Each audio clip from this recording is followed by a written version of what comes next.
Hello, everyone, and welcome to the CEO1440 Show, the Mortgage Broker Builder Show, where we talk about loans and all kinds of other stuff.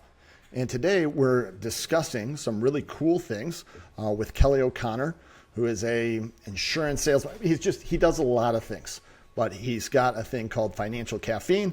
I heard his little presentation maybe 4 or 5 months ago and thought, like, this is really, it's different than everything you've been told. And so I just wanted to bring him on here. I know a lot of you are self-employed. You're always looking at different ways to, take advantage of your 1,440 minutes every day and also maximize your investments and those kind of things. So Kelly's going to come and talk to us about some neat things. And one other thing, just before I get there, I like to talk a lot, but it's that time of year where your financial planners are reaching out to you and they're trying to get you to allocate money. They want to review what happened with your investments.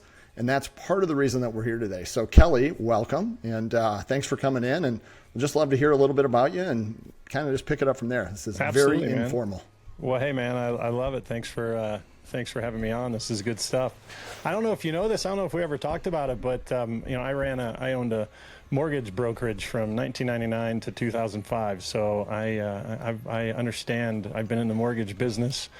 Back in the day, prior to when I got into the mortgage business, I was a banker at U.S. Bank, and we were doing non-owner occupied second mortgages up to 100% LTV. And so we had all these mortgage people coming in because they could get anybody 75%, and then we'd get mom or dad to co-sign for the other 25, and they could be the non-owner occupying primary borrower on the deal. And so that they were getting a good transaction, with them being the lead credit source. And so getting 100% financing, I saw these guys coming in and they were just jokers. And I'm like, what am I doing opening up checking and banking accounts for people? So I looked into it and worked with the company here in Colorado or here in Denver, and then ended up starting my own brokerage. But so yeah, I that's how I started my family, man. My first 2 kids were me working out of the house in the mortgage business. So I don't know if you ever really chatted about that. And now my son, my oldest son, who just turned 25, for the past 6 years, he's been a loan processor. So he works with a pretty big company out here as a loan processor, doing pretty well for himself. So it's good stuff, man. Got some ties to the industry. Wow. If you're in anything in sales and you haven't done mortgage, you probably, right? I mean, it's everybody. It used to be Kirby vacuums. Now it's mortgage. Oh. So it's everybody's done it. And that's too funny. Yeah, yeah. I really liked it. I named my there was a company, First Franklin Financial. They were a subprime primarily company or lender, and I liked it. So I named my company First Dean. Dean is my middle name, so I was First Dean Financial, and I kept getting calls and mailers that said Pristine. So people be like, is this Pristine Financial? I'm like, no, it's First Dean. Dude, read it. Like, it's not pristine.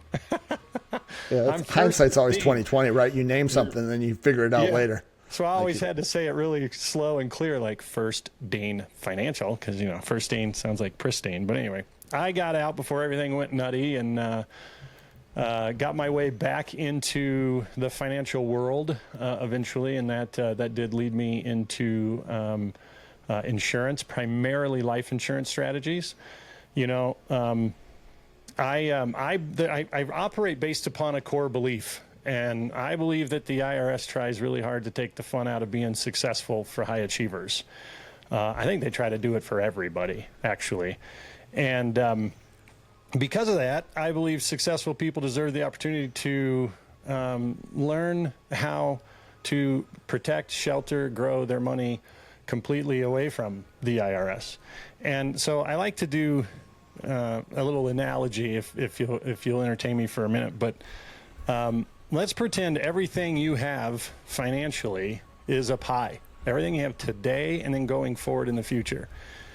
And I get to hand you a knife, and with that knife, you get to carve out how much of your overall pie goes to the IRS. If it was up to you, if it was your choice and it was completely legal, how big of a slice would you carve out for them? What do you think 99% of everybody says? What would you say? Probably 0. Yeah. They get none. Yeah, if it's your choice, right, and it's totally legal, then I put the knife down. I sometimes get some 4-letter words there. I wouldn't give them blank. Right. The only variable I get sometimes is just enough to pay for roads. Well, all right, but you still want to be in control of the knife, right? So ultimately, that's what I do, John. And how I do it is by demonstrating the tax code and how financial or how life insurance contracts fit within that tax code. And then why I do what I do is because I believe people deserve the opportunity. They work really hard. I mean, look at all the effort you put into helping these guys be successful. I remember that when I was doing mortgages. You know, we all work very, very hard to be successful. So why I do what I do is because I believe those people deserve the opportunity to actually have control of the knife. So over the years, and I've done this for a long time, I've developed a conversation to help demonstrate the power of this. You know, before we had the watches and the suits and the office that, you know, was in a grade A or whatever, class A building and overlooked downtown Denver, and you'd come in and meet with us, you know, 8 times over the course of 2 months, and we'd go through everything. And people consume information differently these days. So how can we simplify the conversation? And I think that's what intrigued you and why you kind of wanted me on, because there's so much. I hate using the word misinformation because it's been misused, ironically, you know, in today's political environment. But there is a lot of misinformation out there. And when it comes to our money, there's 3 goals that certainly other entities want, and it is to remove us from our money, for them to hold on to it as long as possible, and to return it to us as slowly as possible. So what happens when we're simply put in control of our capital? It changes everything. So that's really, you know, primarily kind of at the high level what I go through with people. And just some observations on our end. Right, we've seen, you know, and you were talking in the beginning about the first Franklin days and all that. I did subprime loans back, you know, when Bill Clinton was in office. Yeah. And, you know, going back that far. And, you know, what you have today, though, is there are more and more gig workers. There are more and more self-employed people. There are more and more people that don't even have access to traditional 401ks, those kind of things through employers. And they're sitting back there and they have they don't know what to do. And then it's like, do I go and claim all this income on my taxes? Do I do these kind of things? And it's caused this emergence of, there are great bank statement loans out there where they just look at cash flows. The mortgage industry is understanding this growing population, this bigger demographic as well. And then all those people that are, you know, self-employed doing these kind of things, your strategies fall right in line. Oh, 100%. And I think it falls right in line for everybody. And people are all, you know, kind of, I just think, a little bit sick and tired of paying taxes. And if it's your largest liability, it doesn't matter. Like, your house isn't your largest liability. Food, like, it's, for most people, it's their, you know, it's your tax burden that costs you more than anything. Well, and what's crazy to add to that, it's their future tax burden. So imagine all the income you're making today, but you're deferring and kicking that can out into the future to pay on all of that money later. So you're absolutely accurate when most of the self-employeds out there, you know, aren't establishing 401ks for themselves and their businesses. And I would, you know, say for themselves, that's good. But what does the marketplace have them do? It's their SEP IRAs. And I want to draw something here. It's really interesting to me that as a successful business owner, you can shove, what is it, like almost 60 grand into your SEP IRA, but you're disqualified most likely due to your income for the Roth IRA. Why would they disqualify you? Why would they prevent you from that future after tax, you know, that future tax-free money, but allow you to be dumping in you know, $60,000-ish into your SEP IRA? And here's the problem. As these self-employed individuals, they take all of their stuff to their accountant or their CPA. And imagine if you interviewed or you had 2 CPAs do the same work. And one of them shows you owe 50 grand and another one shows you owe 150 grand. Most of us as self-employed would go, oh my gosh, I'm this guy here, this first one at 50s, he's doing the really good work. He's saving me money. But that could be potentially setting you up to where you're going to be harvested later at a higher amount. The one where you're actually paying more today very well could mathematically be in your benefit, but we just, as a consumers, we don't look at it that way. And it's a problem because all of us, if everybody who's listening to this, if we ask them, where do you think taxes are going? I have yet to meet any serious business person or individual with their money who thinks they're going down.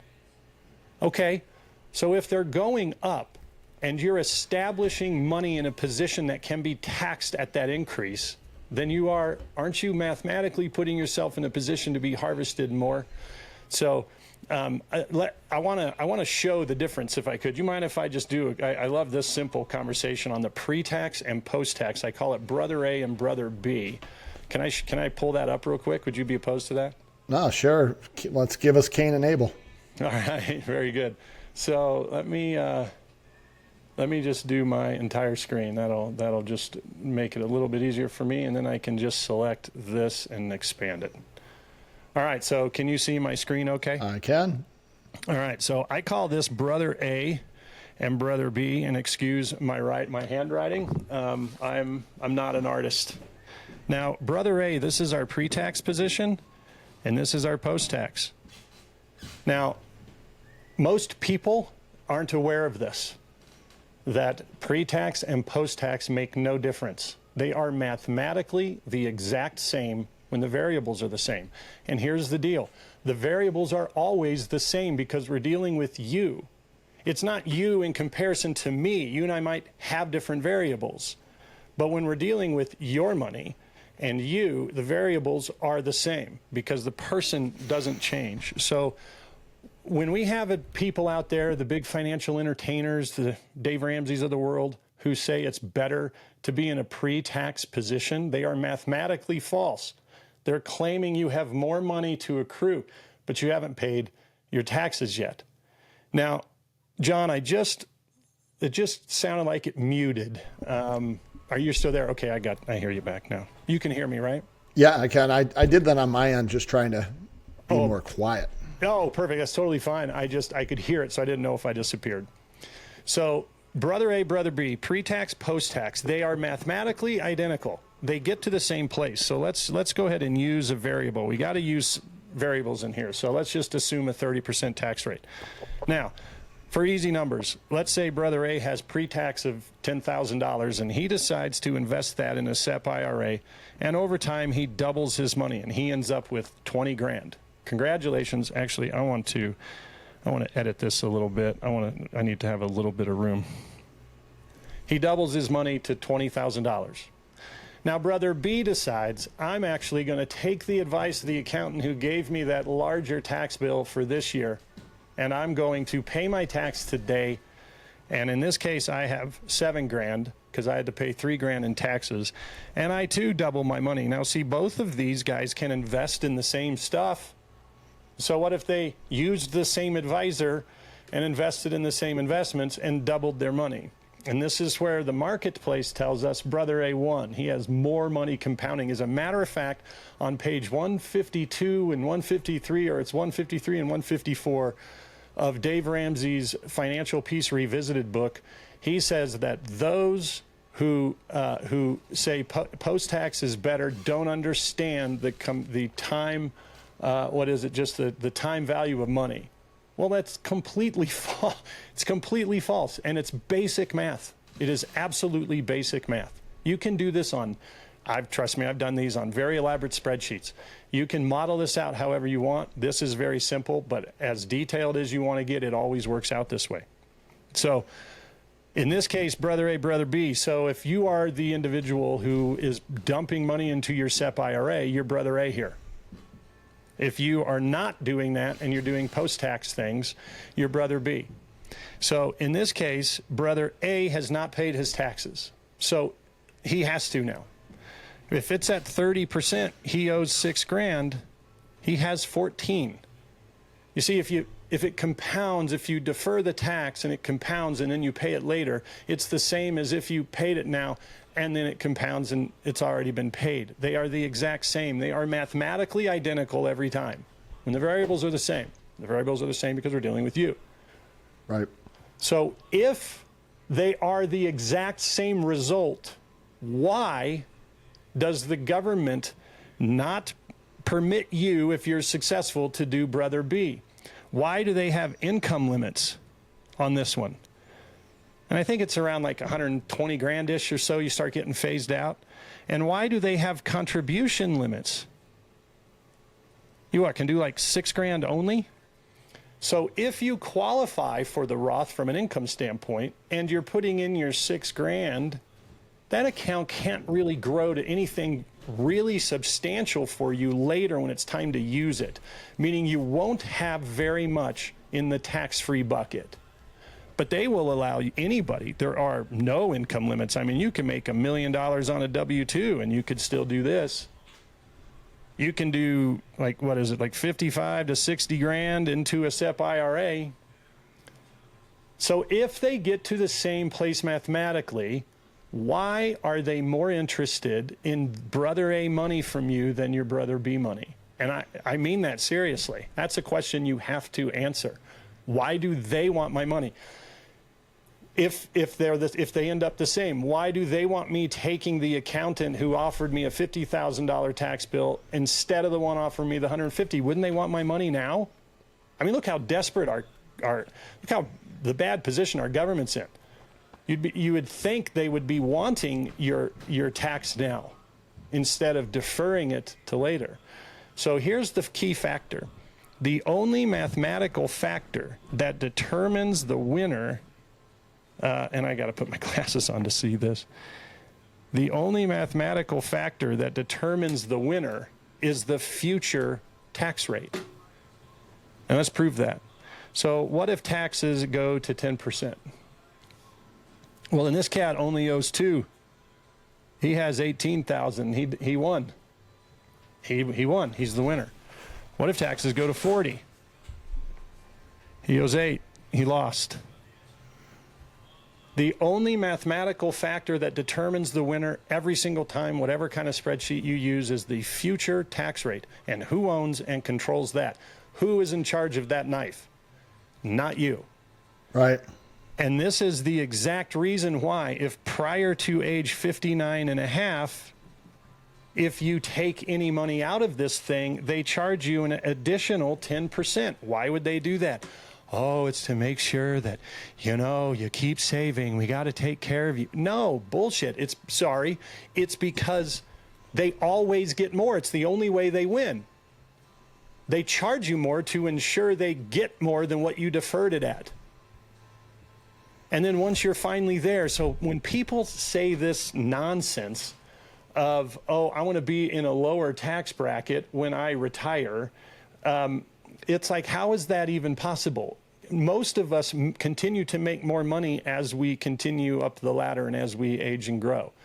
We are finally at that top of that mountain, and we have the most money we've ever had in our life. And now all of a sudden, we have more assets than we've had ever. We're at the highest income we've ever maintained, and now all of a sudden, what's the only way you have a low tax rate is low income? I have not one time met one single retiree who retired and decided to drop their income down to the lowest tax brackets that exist. Not one. So this concept you're going to be in the lower tax bracket doesn't happen unless you're poor, and that's not planning. Right. Or unless your money's positioned in a way to where it's not taxable, to where you control the knife. So for your, and I know you said you like to talk, so I know I've been, this one, I love this conversation, John, because the majority of people don't see this reality. They don't see the component of this. And we get back to those 3 rules. This concept of traditional financial planning has not been really traditional over the history of our country. It's really over the past handful of decades, where we are removed from our money. We don't have control of the money. Can't touch it to 59 and a half without penalty. And they want to hold on to it themselves as long as they can and return it to us as slowly as possible. So think about it. You have $1 million. I worked with a retired executive from SunTrust Bank. And in one of his IRAs, he had $3 million, and he retired. And he realized his mistake. And he literally, it's not a word-for-word quote, but he basically quoted this. He goes, I can't believe I didn't see this mistake. He goes, all of my money isn't taxed. And now I can't plan the rest of my retirement? How can he plan a distribution strategy for the next 30 years when he doesn't know what next year's tax rates are? And this is why about 72% of all IRAs are cashed out in 1 year, because it's a huge problem. But that creates a very big problem, because if you cash out $3 million in 1 year, that's like a W-2 of $3 million. You are guaranteeing that all of that is taxed at the highest rates that exist in tax code. And a lot of these people are willing to do it just to ensure that they don't have to pay tax on that money anymore going forward. So it creates a monster issue in the future. So the only person people are, I don't call them tax deferment plans. They're tax postponement plans. You are postponing the taxes, and you're kicking the can to yourself, not anybody else. You're saying, hey, future Kelly, you deal with it. And when people have to deal with it, they say things like, I can't believe I didn't see the mistake that I made. Well, good luck now. Now all of your Social Security's means tested, because you're distributing money from this and showing income. Your taxes are the highest they've ever been. And you're in a position to be completely owned and controlled every step of the way. It's the worst. It's the biggest debt. You have $1 million in a 401k. How much of it is yours? If any of your guys have SEP IRAs and they were to present a balance like, look how good I'm doing, I've got $2 million in this. My first question, John, is how much of it is yours? Nobody can answer that question. You can't, because the answer isn't there yet, because the government hasn't decided who owns that knife, how much they get of it. Do they get a quarter? Are they going to get half of it? Who knows? So then when it's time to plan income for you, what can us advisors do? We can only, and when you say, how much should I take out this year? Should I take out a little bit less because tax rates are going to be more favorable next year, or should I take out more now because tax rates are going up? The only answer we can give you also is, I don't know.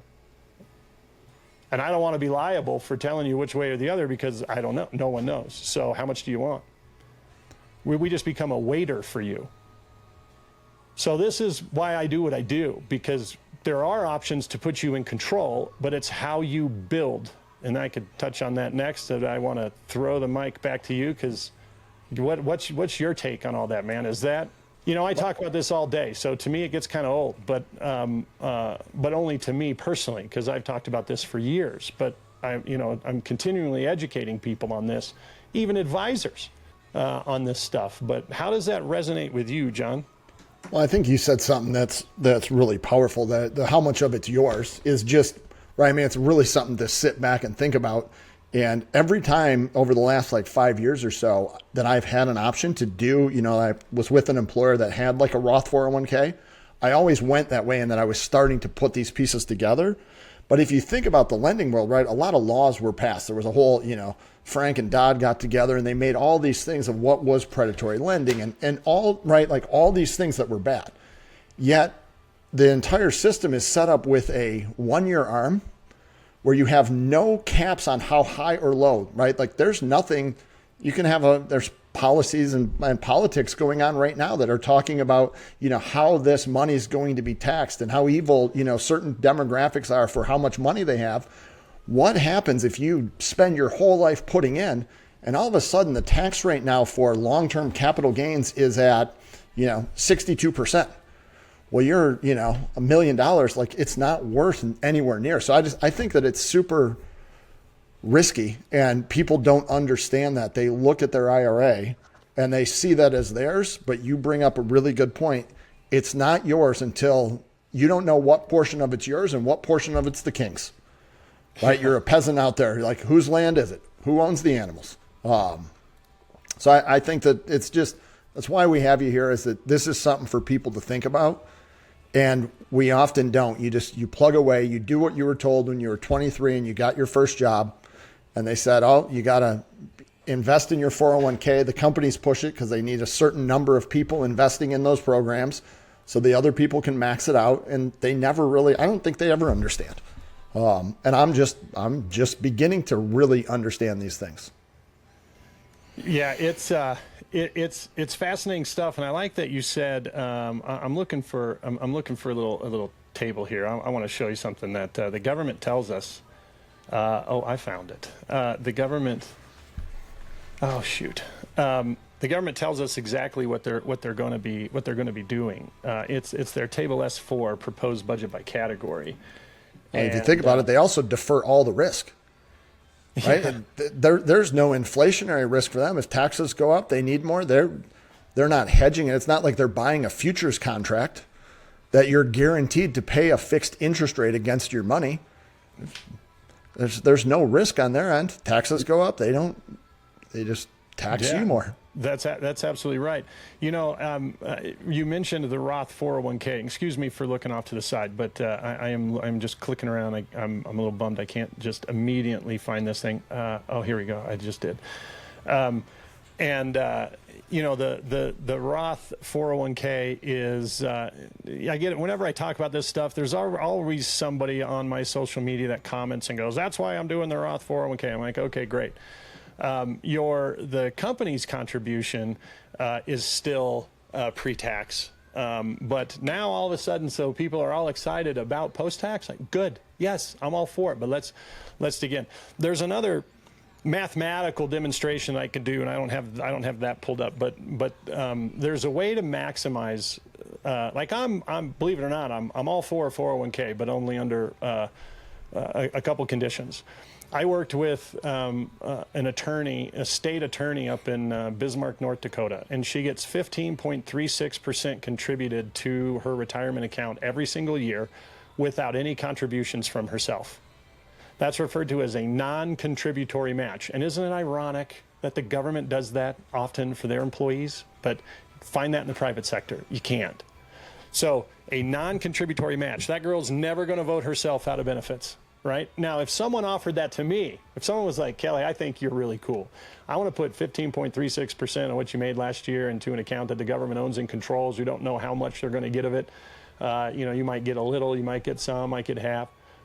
Okay, that's free money, even if I got $100. Sure, right. I'll take it, right? But when they say, "But Kelly, you have to contribute your money into this as well," well, that becomes a different leveraging model. So mathematically, again, this is not opinion. I could demonstrate this. I don't have all that pulled up and done. That would take a little too long right now. But it's a mathematical thing. It is not an opinion-based thing. The way you maximize the performance of that is by contributing the smallest amount of your money to get the biggest match. So what we find is people do, like, maybe they have it, maybe some of your mortgage individuals have a spouse that's working and has a 401k, and they're doing 10% and they're only getting 4 in their match. But they could get the 4 by contributing 4. So they're over leveraging that account by that additional 6%. And it's not in their mathematical best interest. What they should do mathematically is they redirect that 6% into something they own and control. That's how, and it always works out in your favor if you do that. So there is a way to max them out, and it is not to contribute as much as you can. It's to contribute the smallest amounts you can to get the most free money. That's how you mathematically how you mathematically do that. I want to show you something. I found this little document real quick. This is a really quick conversation. Then we can get to a couple other things. Let me just do my entire screen here again. Select, share, and go here and maximize this. All right, single page. Okay, so here we go. This is the Table S4 proposed budget by category. This is like 179-page document. I'll go to page 1 here in just a minute. I'm on like page 138, you can see over here. I have a video that I did, it was like 10, 11 years ago. And I showed this screen from back then, and it ended, this one ends at 2033. The one I did 10, 11 years ago ends at 2024. And what you're going to see here is the outlays and the receipts. So this is everything discretionary programs, defense, and everything federal government. And then the mandatory programs. It's the mandatory programs that completely have us submarined. Then the receipts is total receipts budgeted for our taxes. And you'll notice individual income tax, 2.39 is what trillion is what they budgeted to receive. Hey, if you're here, it's because you understand that the world is changing at an alarming rate, and you understand that big data is going to dominate as we move forward. Either you're going to use it to grow your market share, or somebody's going to use it against you to grow theirs. If you want to dig a little bit deeper here, take a look at your own business, figure out and identify some key constraints, maybe some things that you could do a little bit differently to grow a little faster.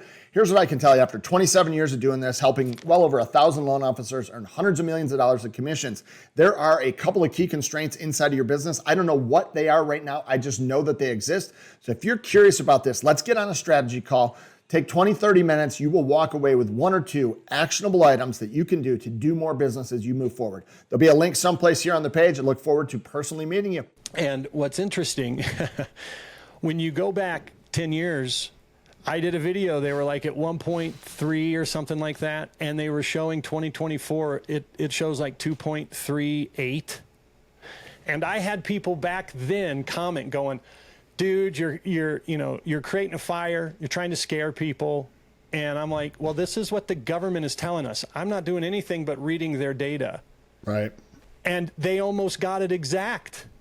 And I can prove that. I can show you the one from back then, like the first year over here on the left, instead of 22 was 2011. And they almost got it exactly right. So why are we assuming, why would we then assume that they're not going to get this one right? So in 2033, they're anticipating 4.15 trillion. Now, this is why they want you, as the successful business owner, to be separating yourself from your money and putting your money in a position that they can tax. And when we do those things, a 401k is not a product. It's tax code. It's IRS Section 401 Part K. And the SEP is no different. It just has a nicer name to it. But when we are obliging and putting our capital into these programs, then we're allowing them to harvest our money, and we're losing control.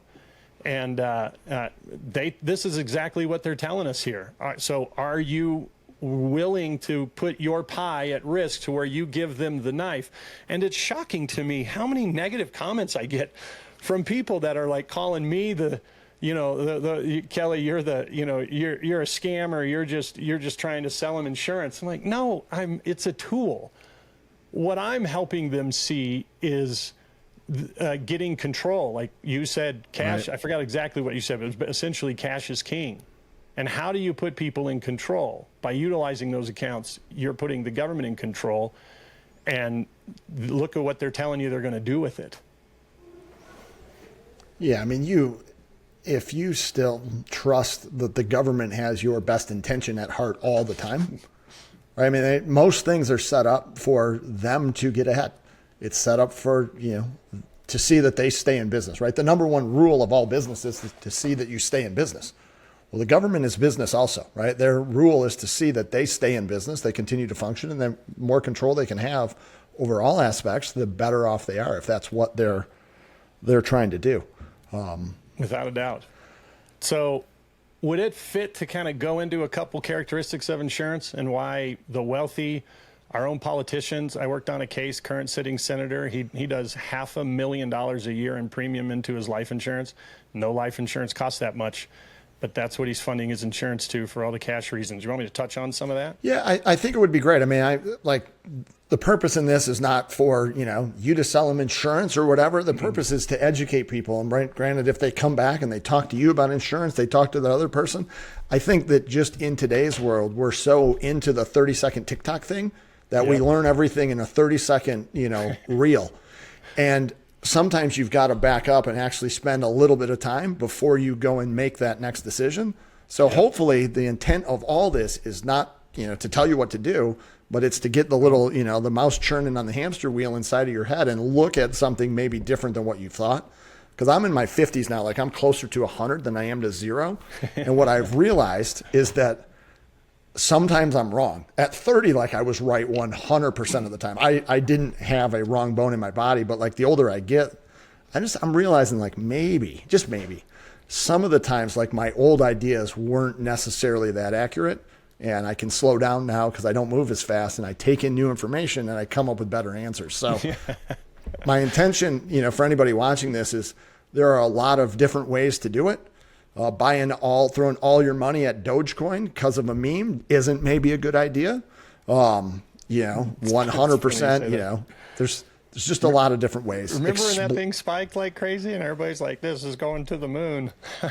I own Dogecoin, and I bought it like just as like a funny thing with my kids. And, I had a high schooler that was buying stuff through like, I don't know, Apple Spot or one of those like weird things. And we ended up with like, I don't know, a lot of it to where, he had thousands of dollars of this Dogecoin that we got for fractions of a penny. I don't even know what it's worth today. I never go in and look at those accounts. But I actually looked at like 6 months ago, and it's back to where it kind of was. Yeah, I mean, I think he got like 4 or 5x on the money. That's fantastic. That's cool. Yeah. So, but again, that's not a strategy. Luck is not a strategy, and hope is not. Well, let me just to touch on that. I am all about everything that I do is about helping people. I mean, I am in the business with insurance. However, part of my insurance, I've got my financial caffeine thing here, but I also have my financial caffeine certified partners. I'm very involved in training other agency owners and agents. I also have a college program that I do to where I educate people on the strategies to reduce the cost of college. Because, of course, once again, it's a government thing. Since the government's so heavily involved in everything, there's ways to play that game and literally drastically reduce costs by like $15,000 a year. So everything that I do professionally is helping people. And so what I'm going to just touch on super quick, like you said, 30-second reels. I'm not going to go into huge detail, but touch on a couple things that I think are relevant to today. But I put this entire conversation I call the napkin method online. And at the time, I was affiliated with a think tank of other top producers in the insurance world across the country, and they were pissed. And they told me, they said, if you do this, you're going to be out of our think tank. And there was value in being in that for sure. And the reason was because they felt that other agents could learn this and then help their clients, or a client could hear this and go to their agents and they wouldn't be using this. And I'm like, guys, seriously, that's like complaining that there's one boat on the ocean and we shouldn't go fishing.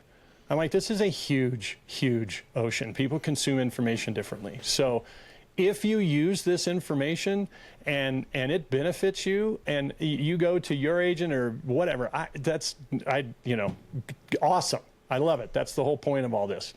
If you, like John said, if you choose to reach out, great. But John, that is by no means, my motivation here is to ensure that, this conversation results in reward from me. So I'm of that same ilk. I'm getting some background noise. I don't know what that is. Is that you or is that me? Maybe not. Well, let me draw something else again here, because I love drawing. And let's show. Oh, I gotta reshare this here.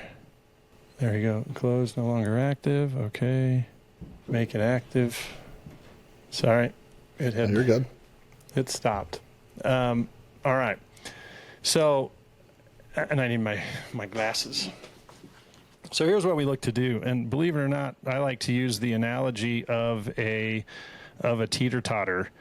It's a really simple analogy to understand. The majority of people are kind of like the fat kid sitting on the teeter-totter by themselves. That's a really boring game to play. You just want somebody to step up here and apply a little pressure on this side and then it actually can become a game.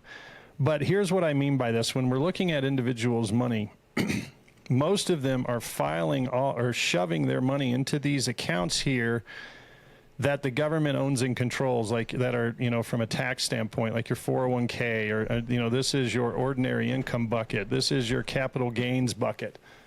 They've got maybe a lot of real estate. They've got investment accounts that are just taxed at cap gains. They've got their SEP IRAs and all that stuff. And they are very heavy on this one side.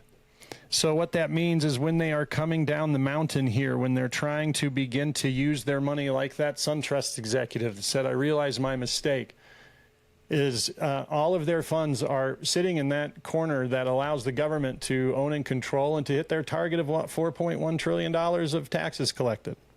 So what we look to do, and not what we look to do, what I do, is I refer to it as old money and new money. Old money is money you have established. That's money you've already accumulated. New money is money that you are contributing to build those. And maybe what we do is we redirect some of that in order to balance you out. Maybe we take some from these to help build over here. Maybe we take some of the new money to build over here. And we establish the account on this side that allows you to build tax-exempt money, because that's what insurance is. Cash values in insurance is completely tax-exempt, totally leverageable. So this is the way you control the knife, 100%. And by the way, it is the only product in all of tax code that gives you this ability. And that's just the tax code. I mean, it's true. And there are 0 income limitations. There are 0 contribution limits. So we have clients that do $2 million a year into this bucket that make millions of dollars a year in income. They're not disqualified from this like the government accounts. They aren't limited like the government accounts. So you can establish this over here, and then once it's time to be using your money, this is how you control the knife. If taxes are high, you can take more over here and less here and actually put yourself in a position to be distributing your only taxable money at the lowest rates that exist. Or if tax rates are incredibly favorable, you can pull from this and you could minimize this and let it keep cooking. It's the only way in all tax code you actually can control the knife. And it's just true. I mean, it's just fact. Again, this is an opinion. So how do we build it? Well, the way that we build it is, and this is a very quick, simple concept, is let's take a look. This is an insurance policy. There's a minimum that you could pay, and there's a maximum that you could pay. John, I'll ask you this. Who determines the smallest amount you can pay for a life insurance policy, other than yourself? Because if it was you and I, we'd say, give it to me for free. I guess it would be the insurance company, whatever the minimum they would need to have to make it a feasible product to offer. That's absolutely right. That's the insurance company. Based upon your age, your sex, your health, your habits, they're going to provide you a term policy, and there's a death benefit associated with it. That is the minimum. Now, there's a maximum that you could pay for an insurance policy, and who determines that other than yourself? Probably the government, the IRAs, somebody. You're absolutely right. A lot of people don't guess the government. I'm glad you did. Now, this line here wasn't always here. It was created in 1988 with an act called the Technical and Miscellaneous Revenue Act. It was part of DEFRA also, which I think was a couple years earlier, but this solidified it. And what the government did, it's the only rule they've ever put on life insurance contracts. What they did is they said, hey, because here's what would happen. People would do, let's say, $1 million into a life insurance policy and one time, and the insurance company would provide you a $100,000 life insurance policy, and all the money is completely protected. It's contract law. It's a unilateral contract of ownership between two parties. 33 of the states of the union, it's completely protected even by lawsuit. That's why O.J. Simpson never paid any money, because he had his money in life insurance contracts. And so the wealthy love that, because if you sue them, you can't touch them. They got protections with their estates and trusts and all that stuff too, but insurance is completely protected. So they could shove that money in. It's completely tax exempt, can't ever be touched by anybody else. And the government said that's a little bit too much of a tax, a cheat, if you will. So they established this maximum, and they call it a MEC, which is a modified endowment contract. So what they did is they didn't change all the benefits, and I won't go through them, but there are 19 benefits of having your money wrapped up in here. It's the only product in all tax code that has all 19. And what they did is they didn't change one benefit. They just changed how we fund it and the appropriate life insurance death benefit amount. So now we have to do more than one payment. And the insurance company has to underwrite you for more than your premium. So here's how we do this. What we do is we buy the smallest amount of life insurance possible according to the government limitations, in order to make it about the cash, not about the life insurance. So I had a guy that watched my video that I have on myfinancialcaffeine.com site. And he said, Kelly, he goes, I almost did this in 2008, but I didn't. The insurance guy just didn't quite explain it well enough for me. But I really wish that I did. He said, can you run a $200,000, it was 260. Can you run a $260,000 policy for me, you know, in a year? Of course. Now, imagine if you're sitting at the bar with this guy and he tells you his life insurance premium is $260,000 a year. If you learned that about him, John, what would you think about the size of that insurance policy? I would think that he was insured for tens of millions of dollars. Huge, right? That only bought him $4.2 million of life insurance. Because what we did was we took that 260 over a 10-year period of time. We actually ended up, he actually ended up doing 175. But in that first analysis, the 260 grand of his business capital, he had, you know, roughly about 2 million set aside, and he wanted to bleed it in over the next 10 years, just go from one pocket to his next pocket, just old money and some new money, and just transfer that over to the insurance. 260 grand a year. We bought the smallest amount of life insurance so we could dance right below that government line and get his capital in there and have it be fully accessible, growing, blah, blah, blah. And it bought him 4.2, not tens of millions of dollars.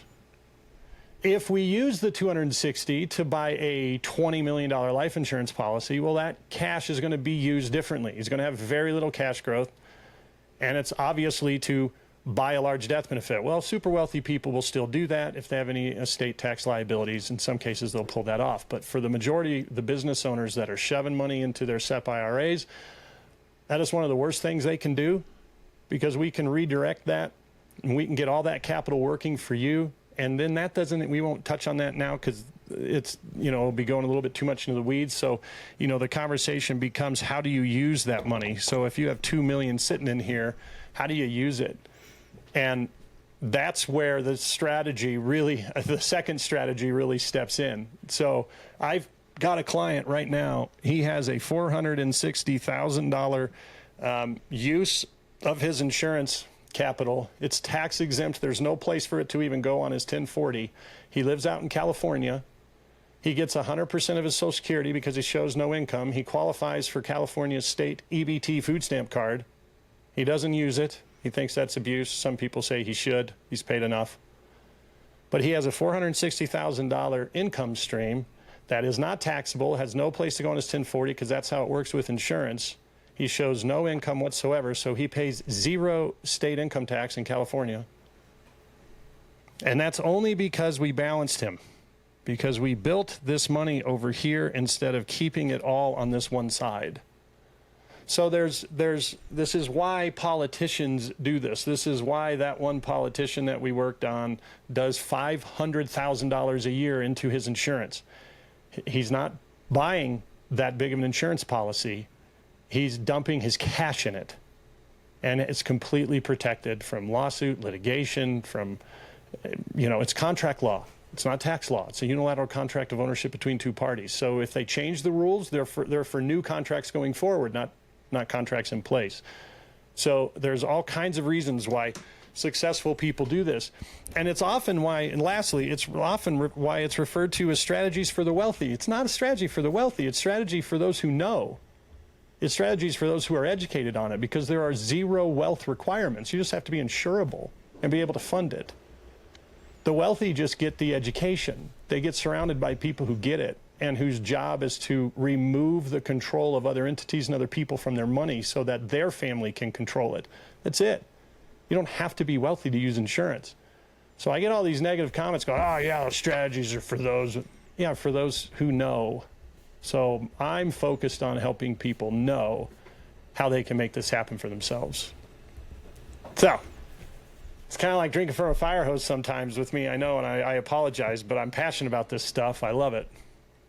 I think that, right, there's that old adage that it takes money to make money. And often, right, it doesn't necessarily do that, but you just get a better, right? I don't know who said it, but you are a reflection of the 5 people you hang out with the most. Well, rich people that understand how money works and being rich happen to hang out with people that also understand it. So they do better.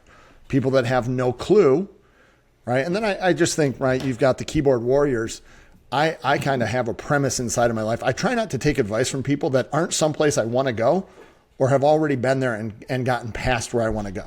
Like, I don't take a lot of fitness advice from like somebody that's morbidly obese, right? If you can't get your own poop in a group, I'm not going to look to you to do that. And right. So like, don't poo-poo on the thing that it's only for rich people. Well, if they're doing it, there's a reason, and it probably means that it works. So I often think that people are just, there's a little bit of jealousy. If somebody's coming after you for having a strategy, right, odds are they probably don't really get it, or they've got, $300,000 of student loans and they're like anti-you. Yeah. One of my favorite analogies is the Shark Tank. I'm like, could you imagine if an investor or an advisor today, like, and I don't want to use any, whatever, it doesn't matter. I'm not calling out any company, but let's just say a Charles Schwab or an Edward Jones, stood in front of the Shark Tank and tried to pitch them on a SEP IRA. I mean, they would be laughed off the stage. Like, hey, you're going to contribute to this. You can't touch it. You're going to trust me. Here's my previous history. I'm hoping I should probably be able to get you 8%. I'm going to get some fees off of this, though, along the way. But I should, we'll probably average 8. And then when it's time for you to use it, Shark, Mr. Wonderful, the government gets to decide how much they take. If you want to access any of this capital along the way, you can't do it without a penalty till age 59 and a half. And they could change that rule, certainly, if they ever want to. And then if you don't ever use it, they require you to distribute it, which could put you in a higher tax bracket. We didn't even talk about that. The whole RMDs, they guarantee they get more money. But man, you're going to love me, and I'm really going to grow this for you. I mean, they'd all look at each other like, are you nuts? Get off. What value is that for us? But yet that's literally what's being pitched to the masses. Another interesting component that I love to talk about is the income game. And what I mean by that is what it truly takes to be in the top 10% in the country, the top 5, the top 1. The majority of people, when you go through those, when you stagger them, what do you think it takes to be in the top 25%, top 10, top 5, top 1? Normally to be in the top 1, they think you're in the millions. It's like 500 grand, and you're the 1%er. Obama, in one of his speeches, used to call those people the corporate jet owners and flyers. Well, if you're making $500,000 a year, you are not a corporate jet owner, and you might charter one for fun once, but you are not flying around on a private jet. But that's the perception. So they know the numbers. They know what they're doing. To be in the top 20, it's like 100, or top 10, it's like 120, 150. You don't have to be making very much, but it's the top 10 that pay like 70 or 86% of all the taxes. Maybe it's 70. I think it's 86 for the top 25. So 70% of all the federal income taxes that are collected by the top 10. And they still throw out this nonsense of the fair share.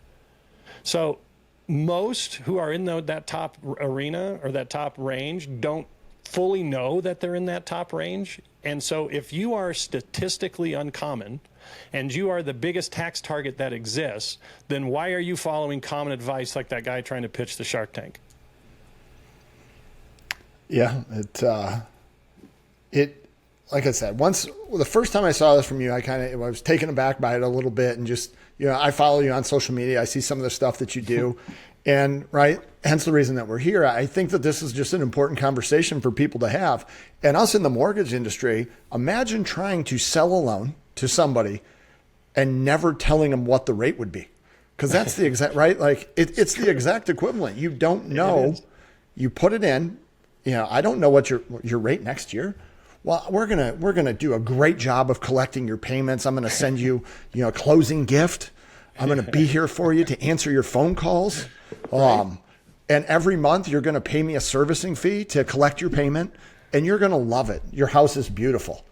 But what's the rate I'm paying? That rate doesn't matter. It's less. It's gonna be less maybe than what you are at today. That's the sale that's being made. Yeah, we'll tell you later, and then we'll make it retroactive to today, right? So yeah, that's a loan. That's a mafia loan, right? I actually talk about that, which is really funny. I call it the check story. Would you accept a loan from, a mafia guy if he slid you 50 grand and it said loan on the memo line, and you're like, what do you want to know? Well, you want to know the rates and the terms. And if he says, well, you're hurting right now, there are no terms, we'll figure that out later. You might go, okay, but here's how the rate's going to work. Once I understand my needs in the future, I will determine the rate then and make it retroactive to today. How would you feel about that? And of course you wouldn't, there's no way you would touch that. That's the worst debt imaginable. The worst debt imaginable is unknown terms and unknown rates.